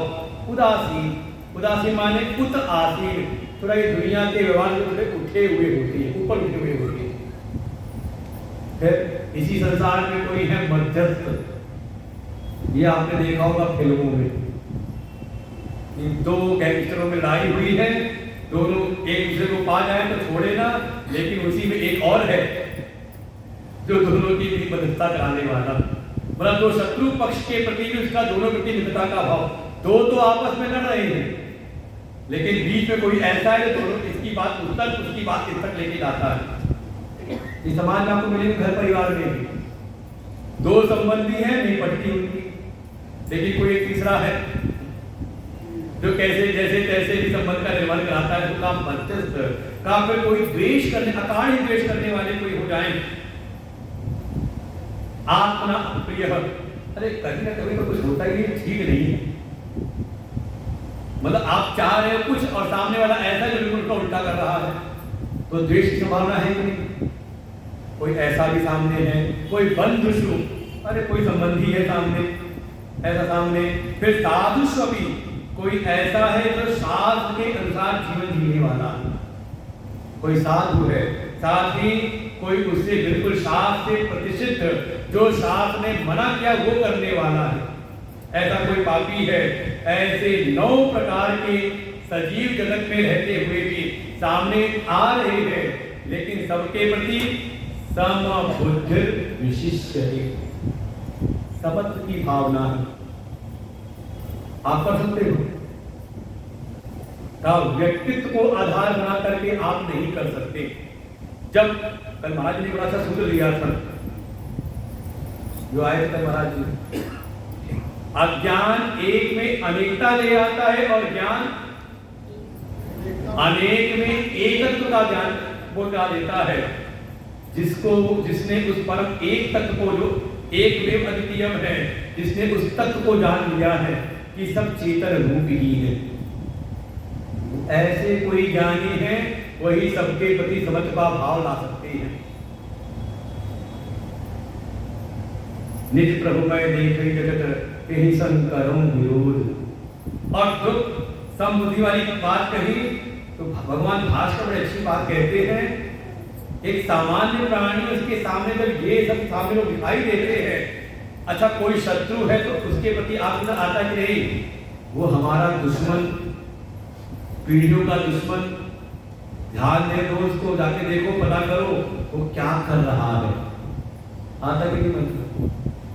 कोई अच्छा अवसर है तो अरे हमारे जो मित्र हैं वो क्या कर रहे हैं, हमारे बारे में कैसी धारणा है, आता कि नहीं मन के भीतर का? सामान्य संसार में जो है उनके भीतर यही, अगर ये 9 प्रकार के लोग सामने आ रहे हैं तो उनके भीतर यही आता है, कह किम कर्म, ये कौन है, क्यों है और क्या करना चाह रहे हैं, क्या कर रहे हैं, ये हमारे भीतर ये बात बनी रहती है। का उनको इससे कोई फर्क नहीं, सामने जिसने जैसा व्यवहार किया बुद्धि विवेक के साथ वैसा व्यवहार करके तुरंत अपने स्वरूप में आ जाते हैं। ऐसे जो हैं वास्तव में विशिष्यते, वो जो योगारूढ़ की साधना के बाद जो कहा था कि अपना उद्धार स्वयं करें, उद्धार करते करते योगारूढ़ चरम स्थिति में पहुंच गए। वास्तव में योगारूढ़ तो बहुत सारे हैं, लेकिन उनमें भी सभी विशिष्टता को प्राप्त नहीं होते जिनके भीतर ये लक्षण आ जाएं। जितात्मनः प्रशांतस्य परमात्मा समाहिता, प्रत्येक व्यक्ति में वो परमात्मा का ही दर्शन करते हो, ज्ञान विज्ञान से तृप्त है, कूटस्थ है, कभी विचलित नहीं होते अपनी स्थिति से, विजितेंद्रिय अच्छी प्रकार से, जितेंद्रिय तो है इंद्रियों का अच्छी प्रकार से इंद्रियों को उसने विजय प्राप्त कर रखी है। ऐसे जो योगी हैं जिनकी पदार्थों के प्रति एक संभावना, एक साधन रूप है, परम साध्य नहीं, और संसार में व्यवहारिक जगत में जैसे जैसे भी लोग आते हैं उनके प्रति एक समभाव उनका बना रहता है। कौन क्या कर रहा है उससे ज्यादा नहीं, समय आने पर मुझे क्या करना, अपने कार्य को देख करके उससे अलग रहते हैं, तटस्थ रहते हैं। ऐसे का योगारूढ़ों में भी का वो विशिष्टता को प्राप्त हो जाती है। सभी नहीं, अब देखिए एक ही क्लास में एक ही अध्यापक वही पढ़ा रहा है, लेकिन जिसकी जैसी परिश्रम, जिसका जैसा प्रयास है, जिसकी जैसी पात्रता है, तो उसी सारे बच्चों में कोई एक ऐसा है जो क्लास में फर्स्ट आता है, सब नहीं। बहुत सारे मनुष्य आरूढ़ हुए, आरूढ़ से योगारूढ़ हुए, और योगारूढ़ में भी कोई बिरले हैं जो उस चरम स्थिति को प्राप्त करते हैं जहां भगवान पहुंचाना चाह रही है। तो करना चाहिए कि नहीं? योगारूढ़ की चरम स्थिति पहुंचना है कि नहीं? कितनों को? बहुत कम लोगों को।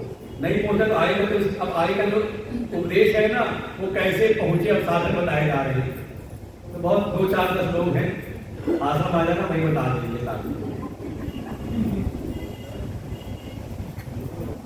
मैंने कल भी कहा था, जो ज्ञानियों के, सिद्ध महापुरुषों के, किताब महापुरुषों के लिए जो लक्षण बताए गए उनको तो सहज है जीवन में, लेकिन हम साधकों के लिए इसके लिए ही हमें साधना करनी है।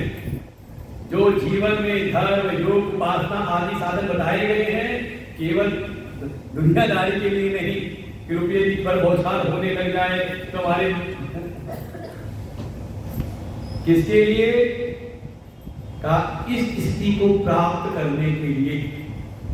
तो अगर इस स्थिति को प्राप्त करना है कि हमारे लिए भी ये जो गुण बताए गए हैं हमारे लिए भी सहज हो जाए, हम भी उस किताब अवस्था को प्राप्त कर लें, तो यहां तक पहुंचने के लिए फिर साधन क्या करें? मन में इच्छा तो है, तो भगवान अब इसके बाद अत एवं उत्तम फल प्राप्त है, जो भगवान ने उत्तम एक फल दिखाया, लक्ष्य दिखाया, इसकी प्राप्ति के लिए इसके बाद साधन बताते कि अब साधन कैसे करो। तो शुरू किया जाए कि विश्राम दे दो, जानने करना तो है नहीं किसी को, करना है। ये 2-4 लोग कह रहे हैं हाँ करना है, करना है, सबको करना है कि 2-4 को करना है? चलो कम से कम ना भी कर पाए तो प्रेरणा तो मिलेगी, कल था ना प्रेरक, तो महात्मा लोग प्रेरक का ही काम करते हैं। प्रेरक के बाद प्रेरक प्रेरणा दे दी। देखो भगवान ने पहले प्रेरणा दी है, उस लक्ष्य तक के महत्व को दिखा करके पहले प्रेरित किया, फिर अब आगे करते हैं, सूचित करते हैं, सूचक बनते हैं। देखो रास्ता अगर यहाँ से आरूढ़ से योगारूढ़ और योगारूढ़ से क्षम स्थिति को प्राप्त करना है, तो देखो रास्ता ऐसा है। पाठ करते 10वें श्लोक से, योगी युञ्जीत सततम् आत्मानं रहसि स्थिता एकाकीयत चित्तात्मा निराशीर परिग्रह योगी युञ्जीत सततं रहसि आत्मानं रहसि स्थितः एकाकीयत चित्तात्मा निराशीर परिग्रह का उस चरम स्थिति को, उत्तम स्थिति को प्राप्त करने के लिए जो एक मनुष्य के लिए इससे उत्कृष्ट स्थिति हो नहीं सकती, और इसी के लिए मनुष्य का जीवन भी मिला हुआ है।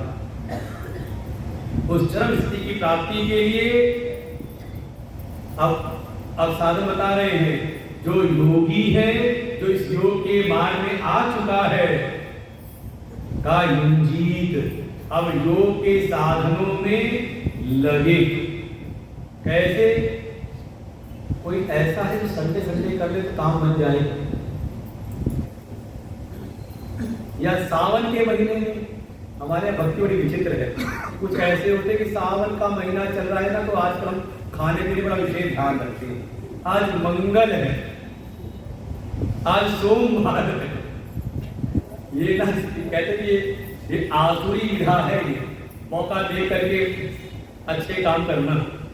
भाई अच्छे काम के संकल्प आ रहे तो तुरंत करो जब मौका मिले। भगवान है सततम, सतत रूप से, बिल्कुल निरंतरता के साथ में आत्मानं रहसिता, उस आत्म तत्व में अपने आप को लगाए रखने के लिए, उसमें बिल्कुल आरूढ़ होने के लिए सतत रूप से योग का अभ्यास करो। कैसे रहनी, कैसे हो? तो कहते एकाकी, थोड़ा एकांत का जीवन करना प्रारंभ करो।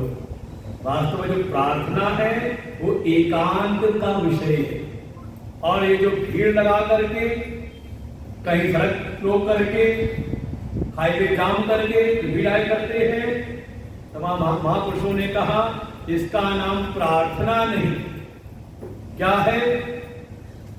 कार्य शक्ति प्रदर्शन। समझे? हमारे समझ को होता है। हमारे परम गुरुदेव कहा करते थे ये प्रेयर नहीं बल्कि ये तो परेड है, कि आपने सड़क रोक करके बिल्कुल मजमा लगा करके आप जो कर रहे हैं, वास्तव में योगाभ्यास ये प्रार्थना नहीं, ये तो कहीं ना कहीं आप शक्ति प्रदर्शन करने का सिखा रहे हो। या अपनी शक्ति दिखाओ जिससे लोग डरे नहीं।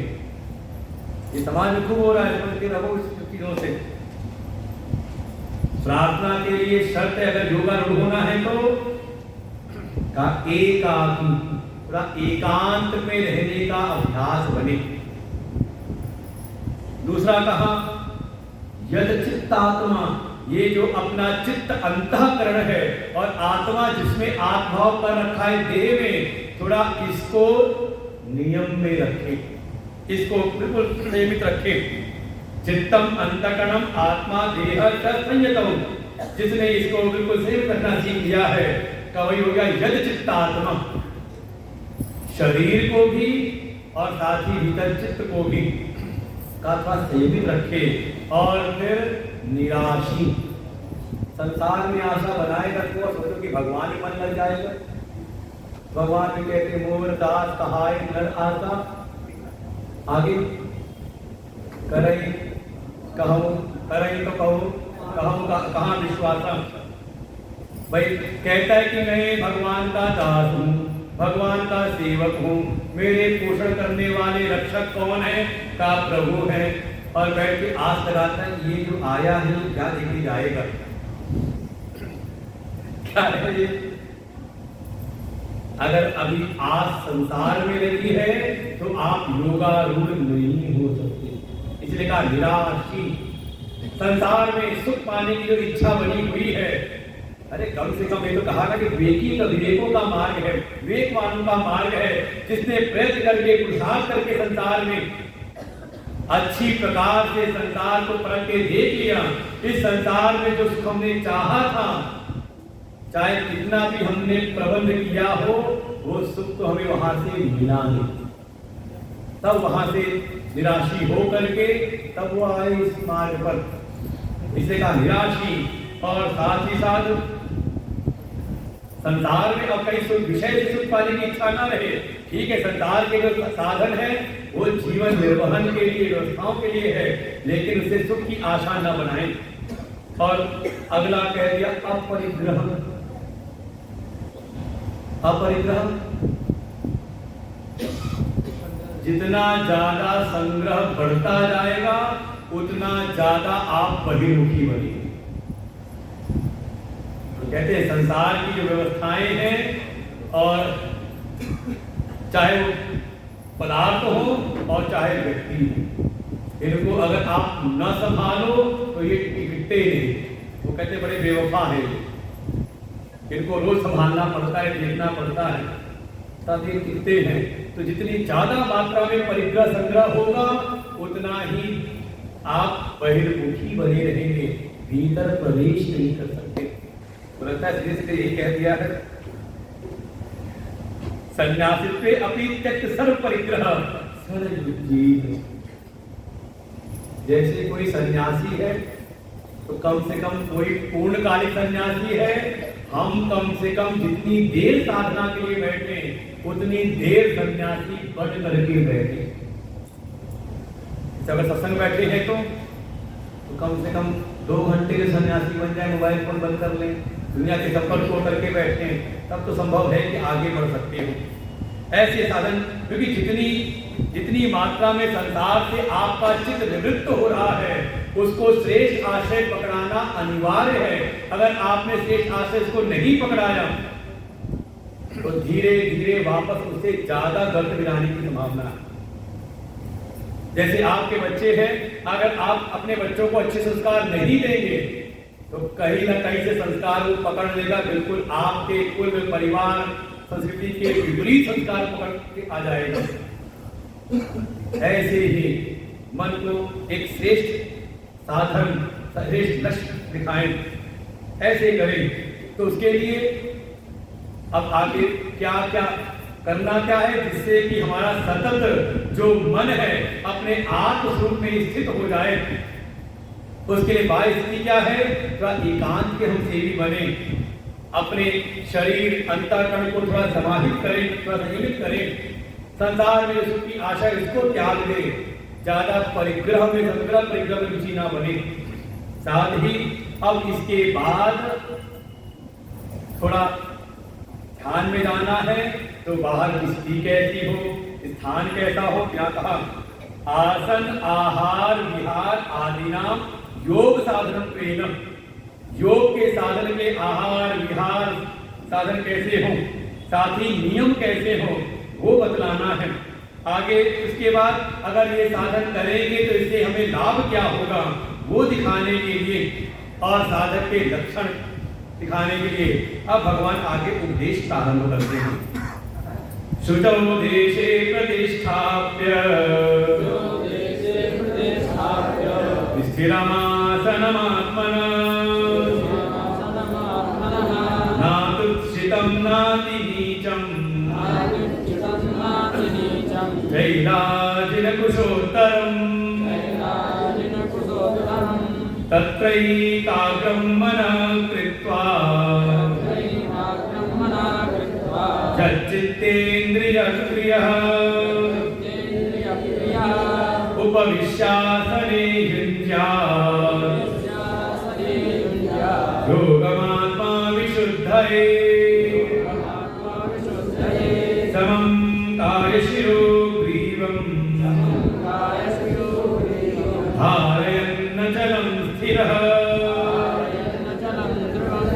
सम्प्रेक्ष्य नासिकाग्रं स्वं दिशश्चानवलोकयन्। उस ध्यान योग में, ध्यान अभ्यास में कैसे हम आरूढ़ हो, सबसे पहले आसन कैसा हो। भाई भीतर तो तब पहुंचेगा पहले बाहर की स्थिति हमारी ठीक ठाक हो जाए। तो पहले ही कहा अगर ध्यान करना है, ध्यान अभ्यास करना है तो पहले स्थान का चयन हो। शुचौ देशे, जिस स्थान में आप बैठ रहे हो वो कम से कम जो स्थान है वो पवित्र हो, शुचिता से युक्त हो, स्वच्छ हो। और देखिए हमारी जो संस्कृति है, जो वैदिक संस्कृति है, उसमें स्वच्छता की कितनी प्रधानता है। और दूसरे के यहाँ बिल्कुल ठीक उल्टा है। समझे अपनी महिमा को। अगर आपको भाई सीधी बात है कि अगर आपको श्रेष्ठ से मिलना है तो थोड़ा स्वयं भी को भी श्रेष्ठ बनाना पड़ेगा। पहले स्थान कम से कम झाड़ू बुहार करके थोड़ा वहां पर कुछ अच्छे कर्म करते हुए उस स्थान को हम संस्कारित करें, क्योंकि स्थान का हमारे मन पर प्रभाव पड़ता है। ये माताओं को अच्छा अनुभव होगा। अच्छा, अपनी रसोई में बैठ खड़ा करते हैं आपको तो जो कह लो सो पका के दे देंगे, और कभी संजोग से घर में वाइट वॉश चल रहा हो और फिर कह दे नहीं अब 4 दिन आपकी रसोई है, कहाँ होगी? का स्टोर रूम में। देखिए क्या प्रभाव। जिस स्थान पर आप जिस प्रकार का कार्य कर रहे हैं, धीरे धीरे वहां के परमाणु वैसे बन जाते हैं। इसलिए घर में भी अगर पूजा का कोई स्थान हो तो उसको नियमित करें। आप देखिए कई बार तो ऐसा होगा आप वहां आकर के बैठेंगे और स्वतः ही आप अगर जहां निरंतर बैठ रहे हैं वहां बैठते ही जैसे लगता है कि हाँ वैसे भाव बन जाते हैं। अरे कितनी बार तो होगा जैसे यहीं पर है 5वां दिन है ना सिस्टम का, आते ही तो संचालक पौधे यही कहते हैं भैया बात मत करो आपस में। क्यों? या कहीं आपका पूजा का कक्ष है, आप बैठो कोई आ जाए बात करने तो कई बार स्वतः हम पूजा से कहते चलो ड्राइंग हॉल बैठो वहां बैठ बात करते नहीं करते। मन में आता है कि यहाँ ये काम नहीं करना है या यहाँ पर इस प्रकार से रहना है, आता नहीं। इसीलिए कई बार लोग कह देते हैं कि बेडरूम में मंदिर नहीं होना चाहिए। अब जहाँ मजबूरी नहीं है तो बात अलग है। जो कई बार आप लोग संशय लेकर के आते हो तो उन्होंने ऐसा कहा था, कारण यही है कि जहां पर जिस प्रकार जिस भाव से आप रहते हो वहां के परमाणुओं का निर्माण होता है। जहां यही है कि शायद हमारे घर में एकांत है लेकिन मन नहीं लगता ध्यान में, और आप चले जाओ किसी प्रसिद्ध मंदिर में, तीर्थ में, शायद वहां लाखों की भीड़ है लेकिन वहां जाके आपका मन शांत हो जाता है, सात्विक हो जाता है। ये है स्थान का प्रभाव, स्थान का अच्छा चयन हो। फिर स्थिरम आसनम आत्मनः, फिर आसन अच्छा हो, और आसन भी कैसा हो? कहा अपना हो। इस बात को ये सब साधक की ये है संपत्तियां हैं, ये नहीं किसी के आसन पर। और कई बार आप जाओ कहीं किसी महात्मा के आसन पर बैठ जाओ तो भले आपको भले कुछ ना कहे ऊपर से, लेकिन आपको तो समझ रहा कि उसको अच्छा लगा नहीं। क्यों? हमने अपने आसन को बार बार बैठ करके साधना उपासना संध्या करते हुए इसको हमने उस तरह का तैयार किया था, और तुम आगे अपवित्र आकर के हमारे आसन पर बैठ गए। जैसे आपका जीवन अच्छा है, आपके बस कोई और उठा ले जाए तो पकड़ पहन ले तो भले ऊपर से ना कहो संबंध का निर्माण, लेकिन अंदर से तो अपना आसन हो। फिर आसन कैसा हो? ना अति उच्चतम, ऐसा नहीं कि जाकर के हिमालय पर ही, हिमालय पर जाके हम कभी ऐसा मिलेगा तब वहां ध्यान करेंगे। बहुत ज्यादा ऊंचाई पे चले गए तो वहां पर भी आपको कहीं ना कहीं वायु के दबाव के कारण कैसे भी आपकी सही स्थिति नहीं बनेगी। नहीं कहा कहीं बिल्कुल नीचे गड्ढा खोद करके बनाएंगे, गोडाउन नीचे गए क्या बेसमेंट में करेंगे, गुफा बनाएंगे, उसमें कहा ना अति नीचा, बहुत नीचा भी ना हो। अब जैसे मान लो इसमें ध्यान लगाना आप कर बैठे तो कई बार ऐसा रहेगा कि कई ये होगा ध्यान में ऐसा तो मैं गिर रहा हूँ नीचे ना गिर जाऊँ। ये भी है आसन भी ऐसा हो जिससे कि आप आराम से बैठ के रह सके, बहुत ऊंचा ना हो बहुत नीचा भी ना हो, जहां अनुकूल वातावरण हो। और जब बैठे अब आया जो आसन जिस पर बैठना है कैसा हो? एक तो अपना हो, निरंतर हम जिस पर बैठ के साधना करते हो, साथ में क्रम बताया चैल अजिना कुश उत्तरम। ये जो क्रम बताया इसके ठीक उल्टा करते हुए पहले बिछाएं कुशा, उसके ऊपर अगर आपके पास हो मृगचर्म, तो अब ये नहीं कि भगवान ने गीता में मृगचर्म बताया है तो आप चल पड़े अब पहले हिरण मारो, पहले हिरण ढूंढ करके लाओ, तो पता नहीं ध्यान में आलू होगे नहीं होगे, जेल में आलू जरूर हो जाओगे। जो आपको आराम से, ये पहले जो महात्मा जंगलों में रहते थे उनको सहज रूप से प्राप्त था, आज नहीं है। और वो उन सब चीजों बताए जा रहे हैं, जैसे कुश है, कहा ये कहते हैं कि आपकी जो भी ऊर्जा है वो नीचे न जाए पृथ्वी में, या पृथ्वी में अगर शीत उष्ण कुछ गीली भूमि है या गर्म है या ठंडी है, उसका प्रभाव आपको शरीर में ना मिले। फिर जब वृक्षचर्म आती है उसका एक प्रभाव ये होता है कि उस पर जो चींटी कीड़े इत्यादि उस पर चढ़ते ही नहीं, बचते ही नहीं। जैसे कई बार आप घर में छिपकली लगा के मोर पंख लगा देते हो, इसलिए कहा कुछ लगाएं, उसके वृक्षचर्म उपलब्ध हो तो, नहीं तो आप कंबल लगा सकते हैं। जैसे कि कुछा चुभे ना तो कंबल लगा दिया, उसके ऊपर ये कंबल भी ना चुभे तो, और कंबल भी वो नहीं आजकल वाला जो है मुलायम वाला नहीं, जो पहले आता था क्या गांधी आश्रम वाला खादी वाला, ऐसा कोई, और उसके ऊपर एक सूती का एक अच्छा कपड़ा लगा दें जिससे कि उसका प्रभाव चुभन आपको ना लगे। ऐसे आसन को तैयार करें। स्थान हो गया, स्थान हो गया, फिर आसन हो गया। अगला का तैयारी तो बहुत करते लेकिन कभी बैठते नहीं। तैयारी क्यों होती है? वो स्कूल समय होता था, परीक्षा आने वाली टाइम टेबल बनाते थे, टाइम टेबल खूब बनते थे, बार बार बनते थे, लेकिन उसका अनुकरण तो ऐसी तैयारी बनाई है तो भगवान अगले में कहते हैं उपविश्य, उस पर बैठो। उपविश्य आसन है, योग अभ्यास करने के उस आसन पर बैठो, और बैठ करके तत्र उस पर बैठ करके अपने मन को एकाग्रम मना कृपा, मन को एकाग्र करने का प्रयास करो। कैसे? यत चित्त इंद्रिय प्रिय, का आंख बंद कर लो, कान पर नियंत्रण, अपनी जो इंद्रियां हैं का इन पर नियंत्रण करो कि बाहर के विषय भीतर न आए।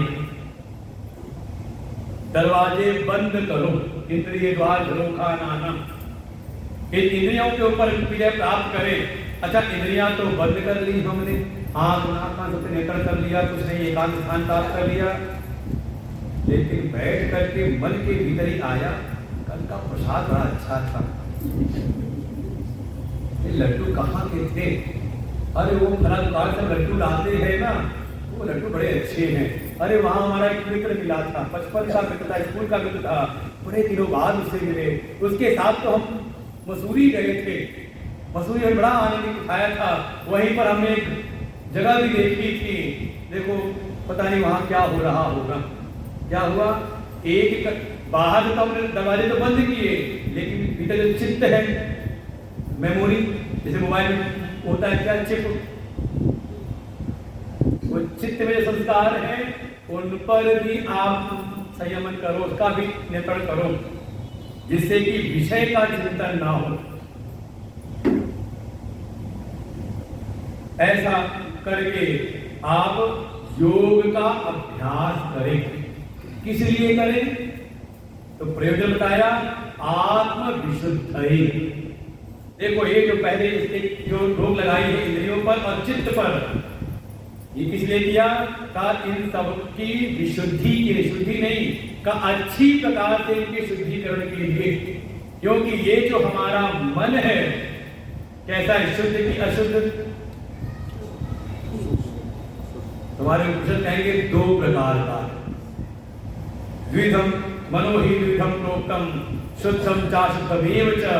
ये मन दो प्रकार का होता है, एक शुद्ध और एक अशुद्ध। तो शुद्ध की पहचान क्या है, अशुद्ध की पहचान क्या है?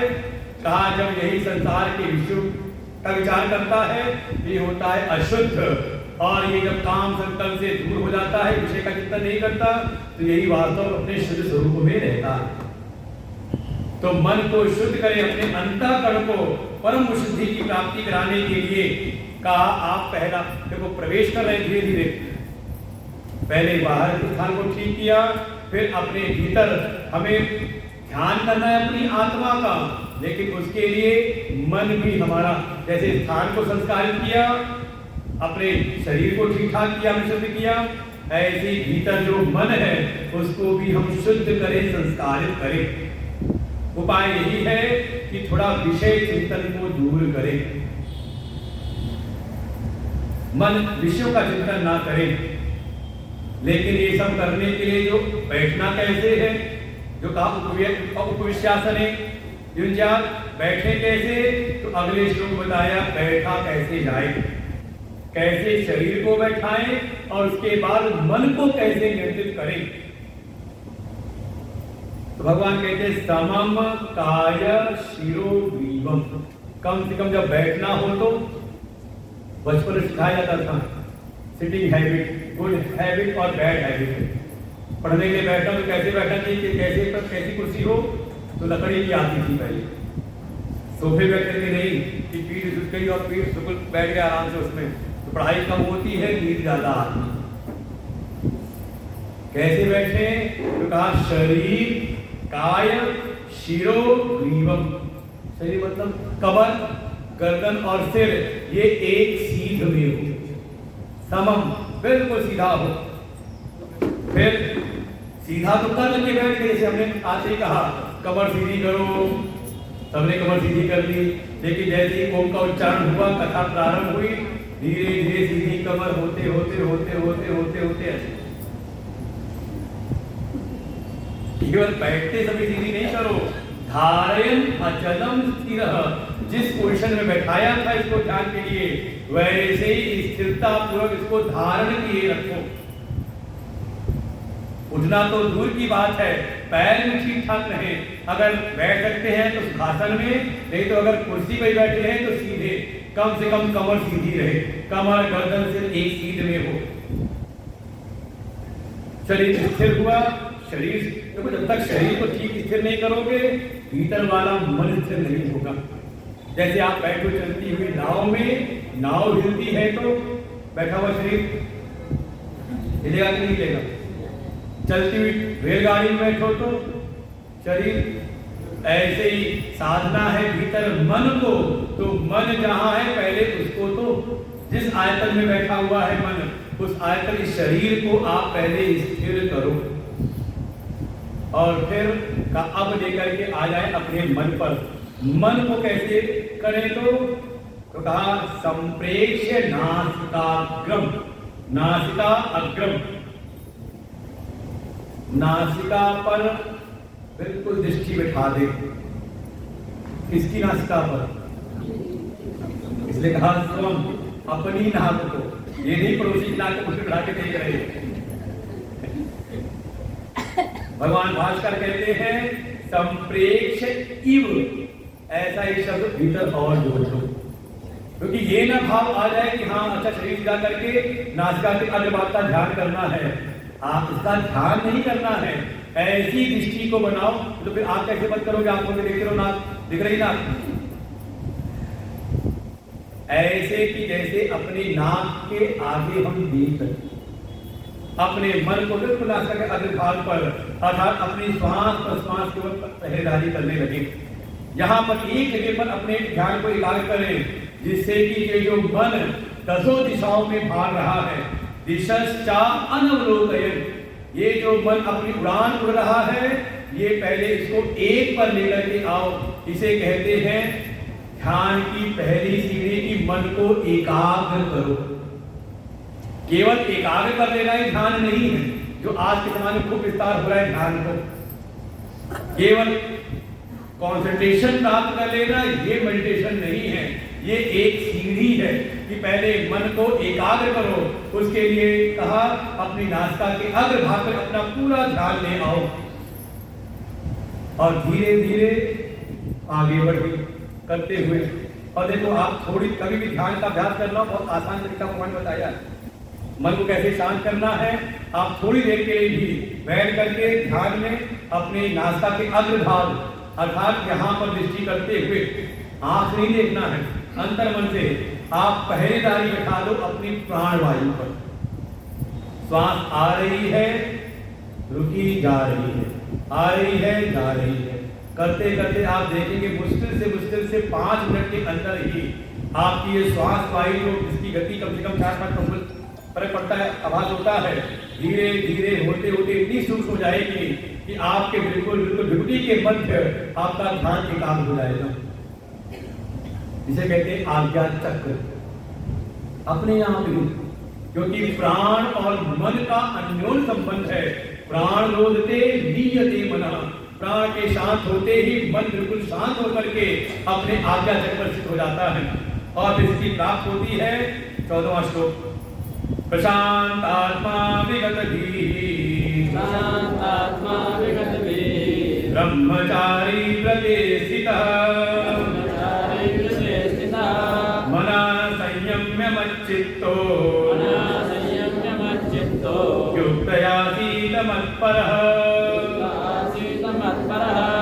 जब आप अपने प्राण वायु पर ध्यान करेंगे, धीरे धीरे ध्यान करते करते ये जो आपका मन है ये धीरे धीरे विभूति के मध्य आकर के प्रशांत हो जाएगा, आप शांति प्राप्ति होगी। प्रकर्षेण शांत आत्मा अंतःकरणम यस्य, धीरे धीरे उसका चित्त, उसका मन, अंतःकरण बिल्कुल शांति को प्राप्त होगा। ऐसी स्थिति में जैसे जैसे मन शांत होने लगता है ना, तो कई बार भीतर एक भय बैठ जाता है अपने व्यक्तित्व के भंग हो जाने का। कई बार होता है ध्यान में जब हम चले जाएंगे, समाधि में चले जाएंगे, तो उसके बाद क्या होगा।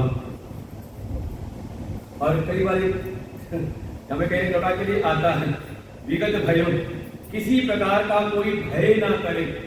भय क्या, यही समझ लो, जब बैठते तो लगता है, कई बार लगता है पीठ पे चींटियां चढ़ रही, लगता है अब तो टांग टूट ही जाएगी, अब तो हम बस, लगता है तो बस प्राण गए। किसी प्रकार का भय मत करो, ध्यान में किसी की जान जाती नहीं और चली जाए तो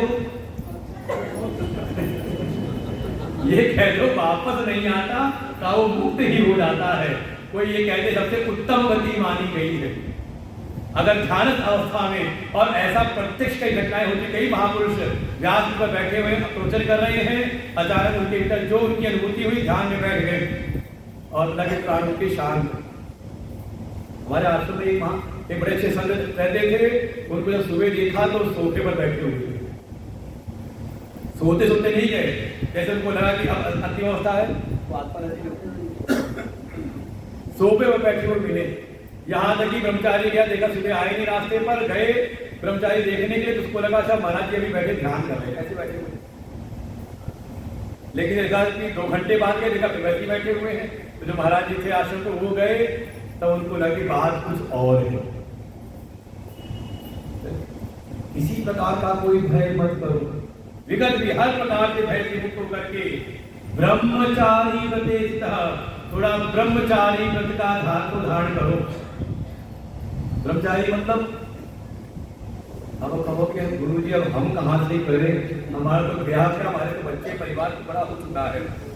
भगवान भाष्यकार कहते हैं ब्रह्मचारी मतलब जैसे कोई ब्रह्मचारी का अपने जीवन में व्रत का धारण करता है, ब्रह्मचर्य का पालन करता है, अपनी इंद्रियों पर संयमित करता है, साथ ही गुरु शुश्रा भी, शुश्रा भिक्षा भी, मुक्ति आदि तस्मिन्, जो थोड़ा संयमन का जीवन जिए, क्या आएगा, क्या खाना क्या नहीं खाना तो बताएंगे अभी आगे।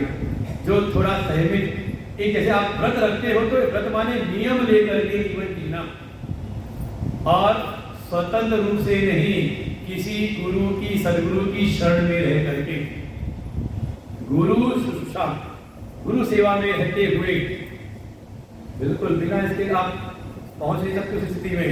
नहीं तो कई बार ऐसा हो कि ध्यान के द्वारा ही उनके जीवन में समस्याएं आने लगती हैं। उनकी सेवा करते हुए और भिक्षा भुक्त, भिक्षा का जीवन, तो क्या मांग के खाएं?